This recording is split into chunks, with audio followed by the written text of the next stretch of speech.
Fala pessoal, mais um Noite Alvinegra no ar, ainda tá claro, um Noite Alvinegra entrando um pouco mais cedo hoje. Vamos falar sobre Botafogo e informações importantes nesse nosso vídeo de agora aqui no canal.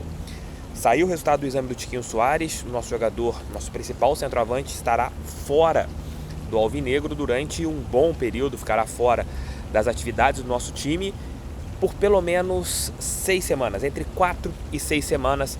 Esta foi a informação passada pelo Botafogo através de uma nota oficial que eu vou ler aqui agora para vocês o que o Botafogo informou em relação ao Tiquinho Soares. O Tiquinho Soares pode ficar fora até 6 semanas, então um pouco mais de 30 dias. A informação é a seguinte a respeito da lesão do Tiquinho, né? Após realizar realização de exames, o Botafogo confirmou que o atacante Tiquinho Soares sofreu uma lesão muscular na coxa direita e estipulou um prazo de até 6 semanas para ele retornar. O Tiquinho deve ficar fora praticamente do Botafogo até a data FIFA. Então quer dizer que ele não deve jogar mais a fase de grupos da Libertadores, então ele não atua contra a LDU, não atua contra Universitário, Júnior Barranquilla, as 3 partidas que nós teremos na volta da Copa Libertadores da América, né? Retorno, no caso, da fase de grupos. Então o Botafogo não terá o seu centroavante nessas 3 partidas. Não vai enfrentar o Vitória da Bahia nos 2 confrontos pela fase inicial da terceira fase, da Copa do Brasil. E vai ficar fora de alguns jogos pelo Campeonato Brasileiro. Ele não joga contra o Flamengo, que já era esperado, não joga contra o Bahia, contra o Fortaleza e também contra o Grêmio. Talvez esse jogo contra o Grêmio, contra o Júnior Barranquilla, se o Tiquinho, desculpa, é um barulho que eu estou gravando numa área externa, está passando um helicóptero aqui nesse momento. Esses 2 jogos contra Júnior Barranquilla e Grêmio, se o Tiquinho tiver uma recuperação acima do esperado, talvez ele possa ir. Mas não é algo que a gente pode colocar aqui como certo. Eu não acredito que ele vá para esses 2 jogos. Só se ele tiver uma recuperação acima do esperado, e a gente torce que a gente tenha essa recuperação acima do esperado do Tiquinho Soares. E foi aquilo que eu venho falando com vocês nos últimos 2 conteúdos aqui, nos últimos 3 conteúdos que a gente tem falado sobre o Tiquinho. Muita gente está reclamando de falta de planejamento. O Botafogo não se planejou. De novo estamos sem um centroavante. Cara, mas foi falta de sorte dessa vez também. O Botafogo já tem um centroavante contratado para o meio do ano. Você já tem um custo gigantesco. A gente tem que analisar futebol de uma maneira profissional, né? Eu estou fazendo curso de gestão esportiva, então eu estou começando a olhar algumas coisas que eu não olhava em relação à maneira que a gente lida com o futebol. Por exemplo, é muito mais fácil a gente olhar o que aconteceu nessa negociação, né, nessa lesão no Tiquinho, e falar, o Botafogo não se planejou, mandou o Janderson embora, só tinha o Matheus, jogadores baratos, não tinha ninguém, não tinha um centroavante de peso para o lugar do Tiquinho. Mas você pode olhar para o quintal do vizinho, que a gente vai enfrentar domingo. O Flamengo durante muito tempo teve Pedro e Gabigol. O Gabriel teve o caso do doping, o Flamengo perdeu o Gabigol. Eles tiveram que ir numa emergência atrás do centroavante do Nova Iguaçu, que jogou o Campeonato Estadual. Para uma emergência, só tinham 2 centroavantes. Mas mesmo assim, esse novo centroavante contratado não agradou muito a equipe da Gávea. Tanto é que na altitude quem jogou foi o Bruno Henrique, improvisado como camisa 9. Então isso acontece, você tem que ter 2 centroavantes. O problema é que o Igor Jesus não veio antes. Se ele tivesse vindo antes, beleza, estava tudo certo. Mas se ele se machuca também, se ele tem uma lesão também, como aconteceu, o Botafogo deu muita falta de sorte. Em uma semana, você tem em 3 jogos, né, na sequência de 3 jogos, você perde 2 centroavantes. Você perde o Matheus contra o Atlético Goianiense em 10, 15 minutos e você depois perde o Tiquinho Soares em 10 minutos. Foi falta de sorte. Mas não deveriam ter mandado o Janderson embora. Cara, se não tivesse uma lesão, você teria 3 centroavantes. Então, assim, não dá pra contar. Foi o acaso. E você pegando os 3 salários, cara, você ia gastar muito com 4 centroavantes dentro do elenco. Você tem custos, você tem que saber essas coisas. Seria legal você ter 50 centroavantes? Seria bacana você ter. Isso falando de uma maneira... se a gente coloca hipoteticamente, se a gente coloca de uma maneira que não é de uma gestão.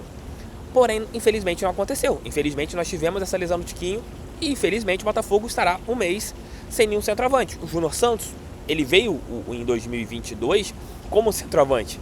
Ele veio para ser um reserva do Tiquinho Soares ali na época, ele acabou indo para o lado direito e virou um ponta pela direita. Mas quando o Júnior chega no Botafogo, ele vem para ser um camisa 9 reserva. E talvez seja isso que aconteça. Você centraliza o Júnior Santos, o problema é que ele vai jogar muito mais jogos do que está jogando, e você tem o Eduardo fazendo esse papel de circulação. Daqui a pouco o Jefinho pode voltar, o Savarino também faz esse papel de segundo atacante. Então talvez você encontre essa solução temporária.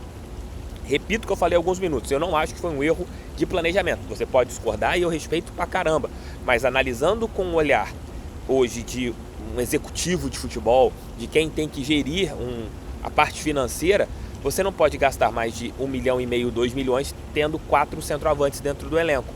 Você não pode gastar com 3 centroavantes mais de 1,5 milhão de reais. Você tinha Janderson, Matheus e o Tiquinho.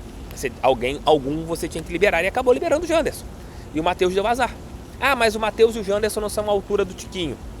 Esse é um assunto que a gente pode conversar. Mas o Botafogo contratou o Igor Jesus. O Botafogo contratou uma peça para substituir o Tiquinho. Mas infelizmente ele só chega no meio do ano e o Tiquinho ficará fora nessas partidas. Falta de sorte, mas eu espero que o que a gente tenha, isso seja suficiente para o Botafogo conseguir montar o seu time contra o Flamengo. A gente falou sobre isso dentro do Almoço com o TF, que a gente coloque ali o Júnior com o Eduardo e vão pro pau e vai dar tudo certo. Falem aqui o que vocês fariam. Pergunta semelhante ao que eu fiz dentro do Almoço com o TF, mas agora já com a situação clínica do Tiquinho Soares, divulgada pelo próprio Botafogo. O John Textor, ele foi punido pelo STJD. O empresário norte-americano, ele foi suspenso por 45 dias e uma multa de 100 mil reais. Num julgamento que aconteceu agora há pouco no STJD, ele acabou sendo suspenso por 45 dias. Inicialmente, ele tinha pego 35 dias. Aí você teve ali uma mudança, alguma coisa desse gênero. Ele foi acusado, pelo código 243F do CB, JD, ofensa à honra, e 15 dias e multa de 50 mil reais no artigo 258, conduta contrária à disciplina ou à ética esportiva. Ele já cumpriu inicialmente 28 dias, então essa multa dele, que foi esses 28 dias em relação a uma suspensão preventiva, ele vai pegar mais 17 dias de gancho. Então durante 17 dias o John Textor não pode ir no estádio Newton Santos, não pode aparecer no treinamento em horário de treino dos jogadores, aquela situação toda que vocês já sabem. Como ele não está no Brasil, ficou aqui há algum tempo, acho que isso não vai ter nenhum tipo de influência, que ele deve ficar alguns dias, algumas semanas sem voltar aqui ao Brasil, então só vai voltar novamente, redundância, só vai voltar, desculpe pela redundância, só vai voltar ao Brasil após esse período ter sido colocado. Mas já era esperada essa punição do John Textor, ainda mais depois de ontem, o que nós colocamos, dos caras já terem meio que falado com o jornalista que a tendência era que o Textor fosse suspenso. É isso, STJD. Esperar o quê do STJD? Mas essa suspensão não tem nada a ver ainda com as declarações. Isso tem a ver com o jogo entre Botafogo e Palmeiras no ano passado.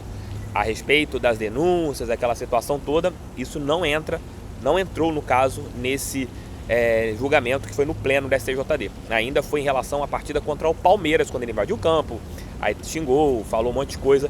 Ele foi pego por este caso. Ainda não tivemos nada em relação às partidas recentes, aos fatos recentes, no caso, a respeito destas denúncias feitas pelo John Textor. Gente, valeu, tamo juntos, fiquem com Deus.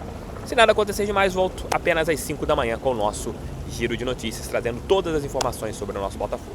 Valeu e fui, tamo juntos.